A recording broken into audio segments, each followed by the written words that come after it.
আসসালামু আলাইকুম রহমতুল্লাহি ওয়া বারাকাতুহু।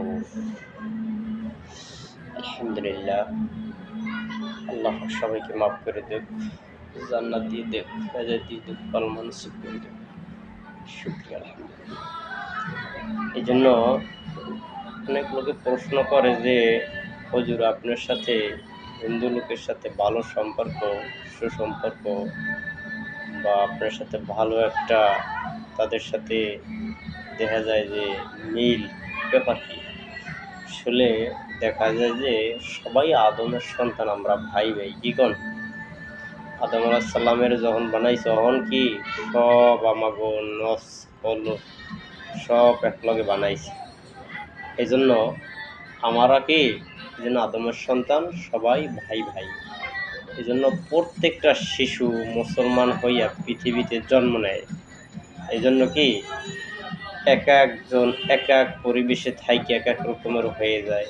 ইহুদির ঘরে ইহুদি হয়, নাসারার ঘরে নাসারা হয়, হিন্দুর ঘরে আসলে হিন্দু হয়, মুসলমানের ঘরে হইলে মুসলমান হয়, আল্লাহ আল্লাহদের ঘরে আসলে আল্লাহ আল্লাহ হয়।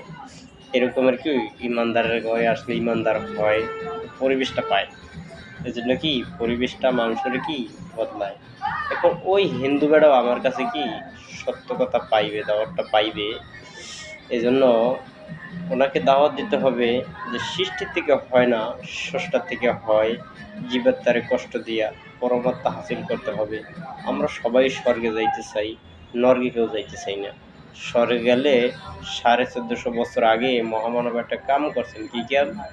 এই যে ভিতরে যত রাগ অহংকার দেমাগ কুফরি ছিল, দুনিয়ার মহব্বতের সব দূর করে কি স্রষ্টার সাথে মিলে গেছে, মানে আল্লাহ পাকের সাথে মিলে গেছে।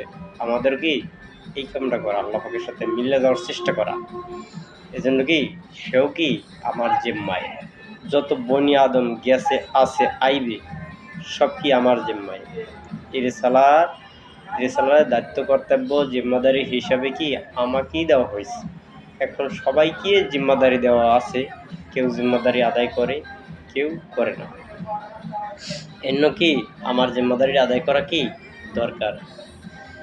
এই জন্য ওমর রাদিয়াল্লাহু তাআলা আনহুর যুগে এক লোক মারা গেছে, ইহুদি নিয়ে যায়, আর উনি কাঁদতেছে, আল্লাহ এই বেটার কাছে আমি সত্য কথাটা পৌঁছাই নেয়, রসুলের দাওয়াতটা পৌঁছাই নেয়, জিম্মাদারি দায়িত্ব কর্তব্য হিসাবে আমি এটা কি তাকে পৌঁছাইতে পারি নাই, তাকে বুঝাইতে পারি নাই।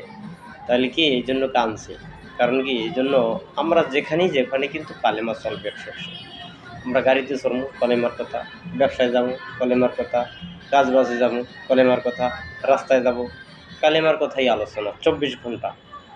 বাসায় যাবো কালেমার কথা, বাসা দিয়ে যাবো কালেমার কথা। কারণ এই কালেমা কথা বলতে বলতে ওই সময় যদি কোনো ব্যক্তির মৃত্যু হয়ে যায়, উনি হইবে কি শহীদি মৃত্যু। এই জন্য কি আমাগো কলেমা ধরা দরকার, বা কালমালা হওয়া দরকার, আল্লাহ হওয়া দরকার, আল্লাহ পাকরে হওয়া দরকার। ইমান আকিদা সহি করে নিজে ইমানদারে ঠিক করা।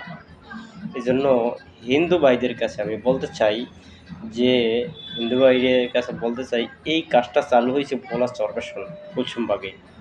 এই 1450 বছর আগে যে মহামানব যে কামটা করছিল, আপনারা যদি কেউ মহামানবের কাজটা করেন, এরকমের যদি আপনারা আল্লাহ পাকে পাওয়ার ইচ্ছা থাকে, স্রষ্টার সাথে মিলে যাওয়ার ইচ্ছা থাকে, এই কামটা চালু হয়েছে ভোলা চরবেশনে। আপনারা আসতে পারবেন, এইটা আপনাদের জন্য অপশন আছে।